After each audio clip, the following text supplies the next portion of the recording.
Hello friends, भौतिक विज्ञान branch of science के यूट्यूब चैनल पर आप सभी का स्वागत है। इस वीडियो में अपन बात करेंगे लेंस फॉर्मूले के बारे में। तो आइए शुरू करते हैं।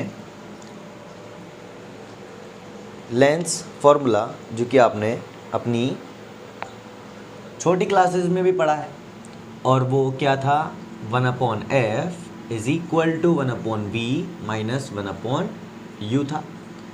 और यहाँ हम इस फॉर्मूले को डराइव करेंगे। ठीक है, एक हम उत्तल लेंस लेते हैं। ये एक उत्तल लेंस है और उत्तल लेंस के साथ में सामने मुख्य अक्ष पर एक बिंब PQ रखा है, यानी एक ऑब्जेक्ट PQ F1 और 2F1 के बीच में रखते हैं हम। ठीक है, तो यहाँ पर PQ से निकलने वाली एक लाइट रे जो कि PR डायरेक्शन में इस प्रिंसिपल एक्सिस यानी मुख्य अक्ष के समांतर होते हुए लेंस पर आपतित होती है। ठीक है, आफ्टर रिफ्रैक्शन यहाँ पर उसका होता है अपवर्तन, और अपवर्तन के बाद वो फोकस बिंदु यानी F2 से होकर गुजरती है। ठीक है, और दूसरी एक प्रकाश की किरण P बिंदु से निकलती है और प्रकाशिकी केंद्र से होकर सीधे गुजर जाती है। क्योंकि हमने पढ़ा है कि कोई भी प्रकाश की किरण जब प्रकाशिकी केंद्र से होकर गुजरती है तो वो बिना विचलित हुए सीधी निकल जाती है। मतलब कि जहाँ पर ये दोनों किरणें मिलती है, ये दोनों किरणें कहाँ मिलती है, P डैश पर। तो ये दोनों किरणें जहाँ मिलती है वहाँ पर हमें इस ऑब्जेक्ट का एक इमेज मिलती है, यानी प्रतिबिंब प्राप्त होता है। ठीक है, और उसको हम नाम देते हैं P डैश Q डैश। तो यहाँ देखेंगे आपको इस डायग्राम में दिख रहा होगा कि ट्राइंगल PQC, एक ट्राइंगल दिख रहा है PQC और triangle P dash Q dash C। यहाँ पर दो बड़े ट्राइंगल दिख रहे हैं, एक तो ट्राइंगल PQC व triangle P dash Q dash C में हम बात करेंगे। तो यहाँ देखें कि ट्राइंगल PQC में एंगल Q जो है वो है 90 डिग्री का। कितने डिग्री का है, 90 डिग्री का। और यहाँ पर P dash Q dash C में भी एंगल Q डैश 90 डिग्री है। तो दोनों ट्राइंगल में दो एंगल क्या है, इक्वल है। मतलब कि एंगल PQC इक्वल है angle P dash Q dash C के।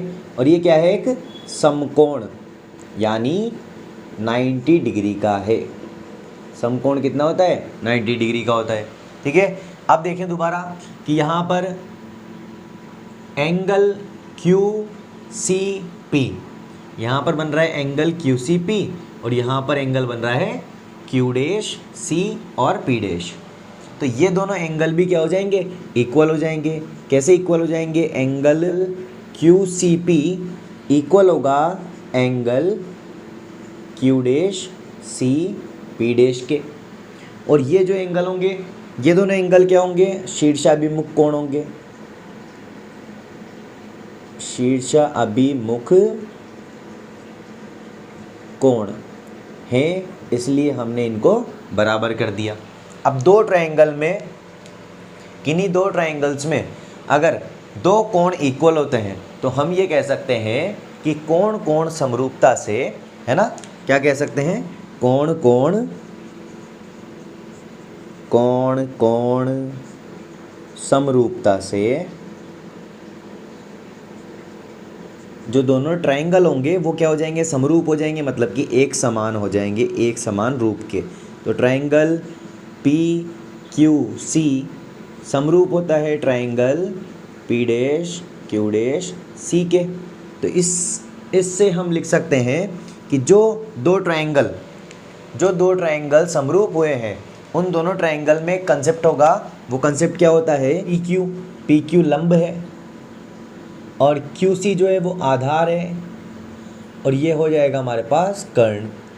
ठीक है, तो यहाँ पर इस समरूपता के नियम से हम बोल सकते हैं कि ये वाला जो लंब है वो इस वाले लंब के अनुपात के बराबर होगा। ये वाला आधार और ये वाला आधार, इन दोनों का अनुपात बराबर होगा। तो उसको लिखेंगे अपन PQ upon P dash Q dash बराबर हो जाएगा हमारे पास आधार के लिए Q C upon Q dash C, ये हम यहाँ पर लिख सकते हैं। ठीक है, आगे देखें, इसको दे देंगे हम समीकरण नंबर 1। मतलब कहने का ये है कि अगर दो ट्रायंगल समरूप हैं, क्या है, समरूप हैं, तो उनके लंबों का अनुपात बराबर होता है उनके आधारों के अनुपात के और बराबर होता है उनके कर्णों के अनुपात के। तो यहाँ पर हम केवल यूज जो हमारे काम में आएगा वो लंबों का अनुपात और आधारों का अनुपात है, इसलिए हम यहाँ तक ही लिखेंगे। इसके आगे इसको समीकरण नंबर 1 दे देंगे। अब देखो यहाँ ट्रायंगल, यहाँ देखें कि अगर मैं R को C से मिला देता हूँ इस तरीके से, अगर R को C से मिला देते हैं तो यहाँ देखेंगे आपके पास एक ट्रायंगल मिलेगा RCF2 और P dash Q dash F2। दो ट्रायंगल हमें फिर से मिलेंगे। एक तो है हमारे पास ट्रायंगल RCF2 व triangle P dash Q dash F2 में।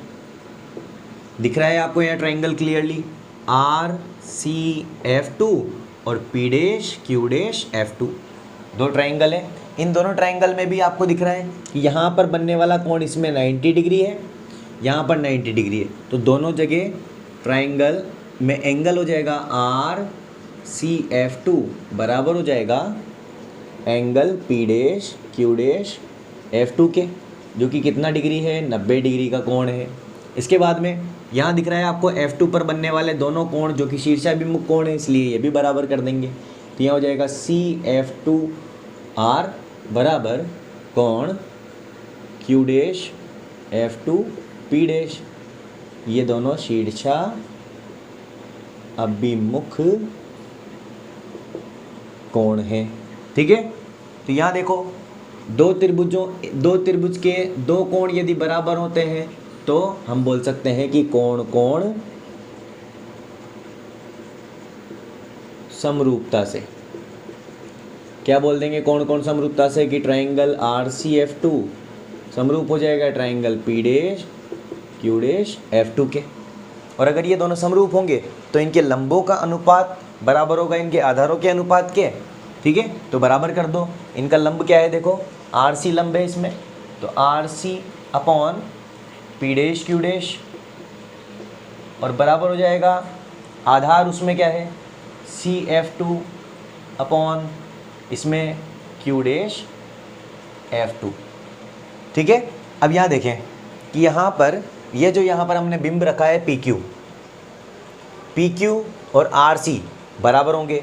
PQ और RC क्यों बराबर होंगे, देखो हाइट में, क्योंकि ये वाली जो लाइन है PR और ये वाली QC, ये दोनों क्या है, ये पैरेलल है, और दो पैरेलल लाइंस के बीच में ईच एंड एवरी पॉइंट पर जो डिस्टेंस होती है वो इक्वल होती है। तो इसलिए हम कह सकते हैं कि यहाँ पर ये PQ बराबर हो जाएगा RC के, because RC is equal to PQ।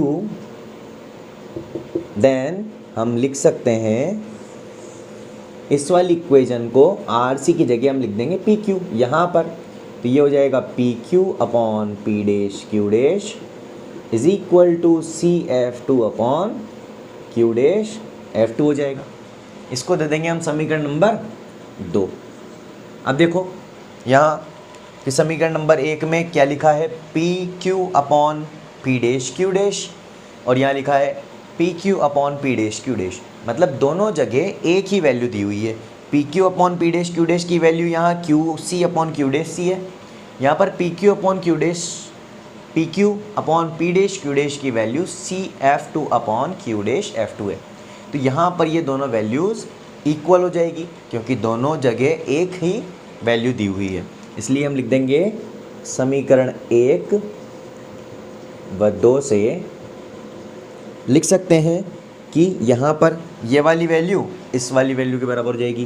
तो यहाँ लिख देंगे QC upon Q dash C equal हो जाएगा CF2 upon Q dash F2 के। इसको समीकरण नंबर हम दे देंगे 3। और आई होप यहाँ तक आपको समझ में आया होगा। आगे दोबारा से इसको रिपीट करते हैं एक बार, देखें क्या किया। लेंस फॉर्मूला निकालने के लिए हमने एक उभयोत्तल लेंस लिया। उभयोत्तल लेंस मतलब कि बाई कॉन्वेक्स लेंस लिया जिसमें दोनों साइड कैसी है, कॉन्वेक्स है।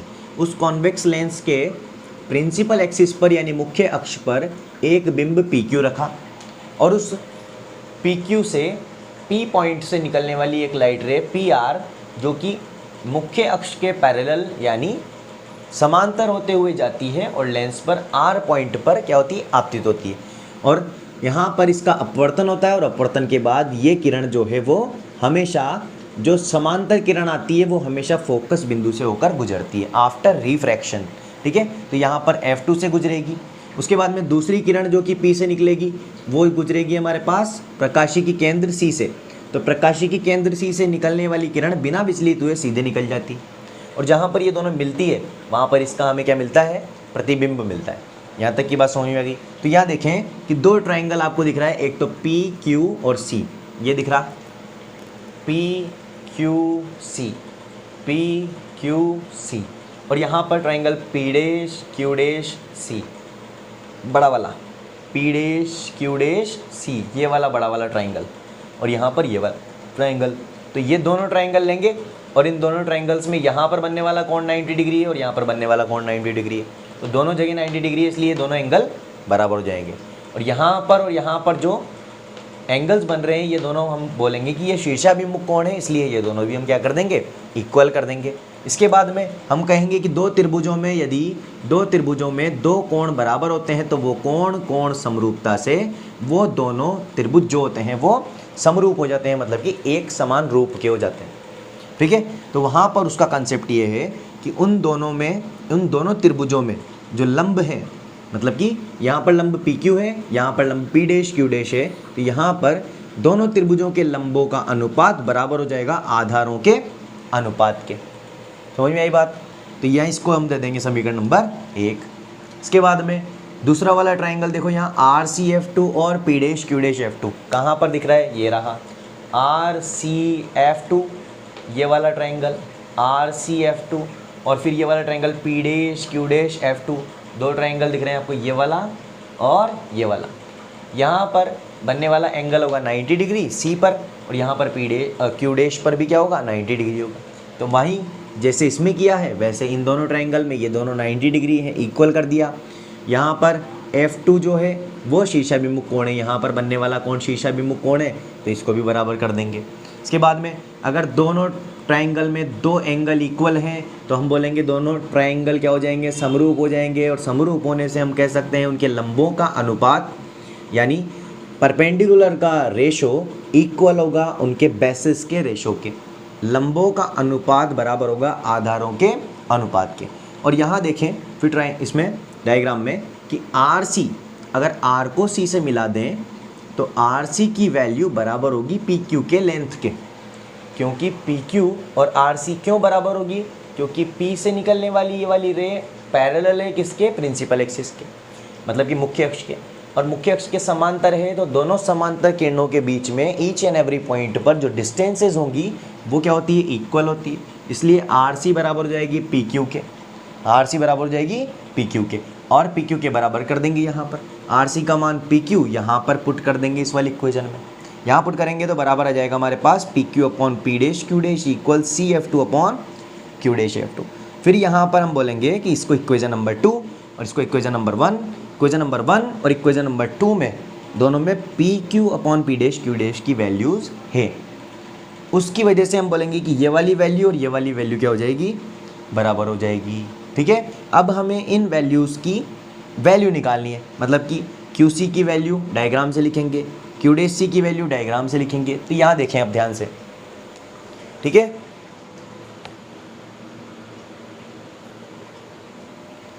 तो देखें यहाँ पर कि किसकी वैल्यू निकालनी है अपन को, QC की, Q' की, CF2 की और Q'/F2 की निकालनी है। तो यहाँ देखिए QC, ये रहा QC।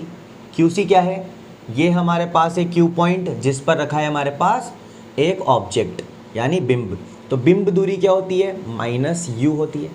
किसी भी ऑब्जेक्ट के लिए बिंब दूरी किसी भी लेंस के लिए -u होगी, उसको हम मेजर करते हैं प्रकाशिकी केंद्र से। तो यहाँ पर -u हो जाएगी QC। इसके बाद में यहाँ C से F2 ये क्या है हमारे पास, प्रकाशिकी केंद्र से लेकर और फोकस बिंदु के बीच की दूरी क्या हो जाएगी, फोकस दूरी हो जाएगी, जिसको हम कैसे बताते हैं, एफ से बताते हैं। किससे बताते हैं, एफ से। उसके बाद में यहाँ पर बना है क्या, प्रतिबिंब, और प्रतिबिंब की जो दूरी होगी वो प्रतिबिंब की दूरी क्या होती है, v होती है। तो प्रतिबिंब दूरी को v से बताते हैं, इसलिए हम यहाँ v लिख लेंगे। ठीक है, आप देखें यहाँ तो QC का मान कितना आ जाएगा, -u। QC का मान आ जाएगा, QC की वैल्यू आ जाएगी -u बाई डायग्राम से लिख रहे हैं। उसके बाद में CF2 की जो वैल्यू आएगी वो CF2 की वैल्यू आ जाएगी f, और Q डैश C की वैल्यू आ जाएगी v। ठीक है, यहाँ तक की बात क्लियर है। इसके बाद में क्या बचा, Q डैश F2 बचा। तो Q डैश F2 की वैल्यू कैसे निकालेंगे, देखो Q डैश F2 कहाँ है, ये रहा Q डैश F2, ये यहाँ पर Q डैश F2। तो Q डैश F2 की वैल्यू हमारे पास नहीं है, लेकिन हमारे पास पूरी वैल्यू है F डैश C की, ये वाली V बड़ी वाली, और इसमें से अगर ये छोटी वाली CF2 माइनस कर देते हैं तो ये वाली हमारे पास वैल्यू बचेगी। देखो बड़ी वैल्यू है, इसमें से ये वैल्यू घटा दी, मतलब कि ये वाली हटा दी, तो ये वाली वैल्यू बचेगी। तो यहाँ पर आ जाएगा हमारे पास Q डैश F2 का मान V माइनस F के इक्वल। ठीक है, ये सारी वैल्यूज़ आ गई समझ में। तो अब इन सब वैल्यूज़ को उठा के और इक्वेशन नंबर 3 में रखना है, बाय इक्वेशन 3 एंड 4। अब फोर्थ इक्वेशन कहाँ है, ये रही, ये फोर्थ इक्वेशन है। फोर्थ से हमें रखना है 3 में वैल्यू, तो यहाँ रखेंगे, देखो QC upon Q dash C, QC की वैल्यू आ जाएगी -u upon Q dash C की वैल्यू आ जाएगी v इक्वल CF2 की वैल्यू है हमारे पास f upon v minus f हो जाएगी। यहाँ तक की बात क्लियर है। अब इनको हम क्रॉस मल्टीप्लाई कर लेंगे, तो क्रॉस मल्टीप्लाई करते हैं आओ। तो इसको क्रॉस मल्टीप्लाई किया तो -u v minus f is equal to vf होगा। अब यहाँ पर जगह थोड़ी कम है, तो इसको इरेज कर लेते हैं पहले एक बार। अब इसका स्क्रीनशॉट ले सकते हैं सभी, ठीक है। तो यहाँ देखेंगे, इसको क्रॉस मल्टीप्लाई करेंगे तो -u v minus f is equal to vf। अंदर इसको मल्टीप्लाई करेंगे तो -uv और प्लस uf इक्वल vf के हो जाएगा। ठीक है, अब इस वाली इक्वेशन में हमें केवल क्या करना है, तीनों टर्म में u v f से डिवाइड कर देना है। तो -uv plus uf is equal to vf upon uvf और uvf। तो यहाँ पर क्या आ जाएगा, देखो uv से uv कैंसिल, uf से uf कैंसिल, vf से vf कैंसिल, तो बचेगा यहाँ पर 1/f minus 1/f is plus 1/v और इज इक्वल टू 1/u। तो हम क्या करेंगे, इस माइनस वाले को उस साइड ले जाएंगे, तो 1/f प्लस का हो जाएगा, और ये u वाला इधर आएगा तो माइनस का हो जाएगा। तो यहाँ पर हो जाएगा 1/f is equal to 1/v minus 1/u। और यही क्या है हमारे पास, लेंस सूत्र है। क्या है, लेंस सूत्र है। ठीक है, आई होप आप लोगों को वीडियो अच्छी लगी होगी। वीडियो अच्छी लगी तो चैनल को सब्सक्राइब करें। Thank you.